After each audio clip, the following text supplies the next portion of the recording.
What up guys, Frazier here for Complex News. It's been a fantastic year for albums and by that token an even better year for songs, arguably. Every great project yielded a litany of equally amazing songs that stand on their own.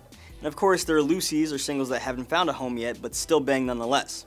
Somehow the Complex Brain Trust managed to get that number down to just 50, but here we'll skip ahead to the top 10. Number 10, Childish Gambino, This Is America. It's impossible to unglue the visceral message behind the video of Gambino's This Is America. It sticks to the forefront of your consciousness. The song and the video are inextricable, but while the visual will always be the leading source of the song's power, the actual track holds its own without images of Gambino striking poses and committing striking violence. His beat, co-produced with longtime collaborator Ludwig Göransson, still bangs, and the flavorful insertions of a cavalcade of popular rappers makes the song feel that much more alive. Number 9, Cardi B, I Like It. A knockout track from an album full of standouts, I Like It arrested everyone's attention for how it pays homage to Cardi's ethnicity, thanks to its interpolation of the 60s classic I Like It Like That from Puerto Rican singer Pete Rodriguez.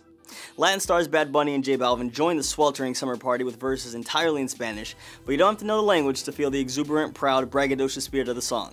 Basically, it's saying we in our bag. That I Like It draws from such a widely known beloved song makes it all the more accessible, which is why you can expect to hear this one blasting from speakers everywhere all summer long. 4 hit singles in, Cardi's debut album continues to deliver. Number 8, Drake, God's Plan. After being, in his own words, gone since July to a point where we're all treating it as if he died, Drizzy came back in a big way with what would go on to be one of his most titanic hits to date. It's impressive that the only person he's knocking out of number 1 is himself, all these years into his run, but more on that later.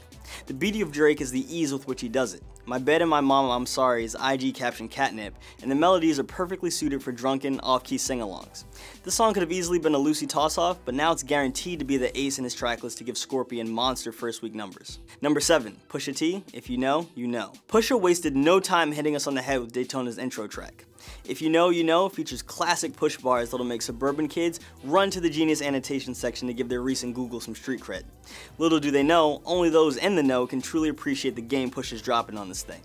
His raps about cats mentioning old prices to sound cool, consignment, stashing the work in car doors, and dealers gambling on the sidelines of street basketball games might go over some heads. But if you know, you know. Number 6, Block Boy JB featuring Drake, Look Alive. It's such a cliche at this point, but it still bears saying. Drake does have a habit of certifying artists via features. Now that's not to say that Memphis' Block Boy JB didn't have a name before Look Alive, but this banger definitely turned into a moment and led to Block Boy collaborating with a number of established artists. One listen to this infectious banger and you'll be perfecting your shoot dance. Number 5, Post Malone featuring Ty Dolla $ign, Psycho. This shouldn't work as well as it does. Post Malone is the premier producer of slickly produced pop rap. His music is largely devoid of edge, heart, and purpose, but that's grown to be its appeal. Take this Ty Dolla $ign collab. It ambles along with a melody that feels immediately familiar and lazy lyrics that don't deviate from Post's usual subject matter, conspicuous consumption of substances, money, and women. Again, none of this should work. But with a buoyant beat that grants just enough space for Post to do his best Ty impression and for Ty to lend it the credence needed to not feel like a blatant ripoff, it works perfectly. Number 4, Pusha-T, The Story of Adidon. This song will forever be a moment in rap's history. This will be a new way to tell the David vs. Goliath story to the youths. Pusha T has always been the real rap darling, the street rapper who is able to cross over and shine on big records. He's also been baiting Drake for about 7 years, and the boy finally bit in hopes of ruining Push's album rollout. Well, it f***ing backfired, and Drake ended up writing a press release instead of a response.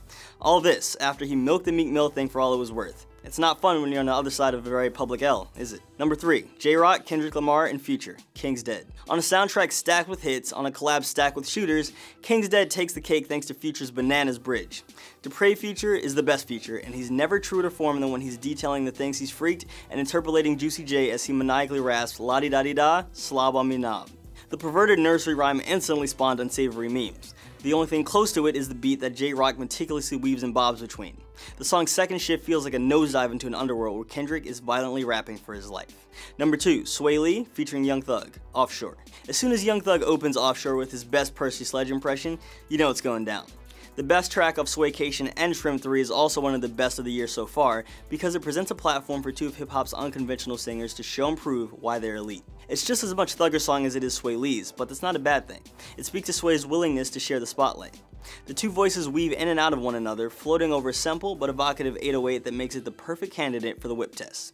If you haven't already, find a car, put this on repeat, and ride off into a summer sunset. Number 1, Drake, Nice for What. The bounciest, most feel-good song of 2018 thus far, Nice for What just feels special. Maybe it's the star-studded music video directed by the immensely talented Karina Evans. Maybe it's that Lauryn Hill sample, which includes the beautiful slices of X Factor.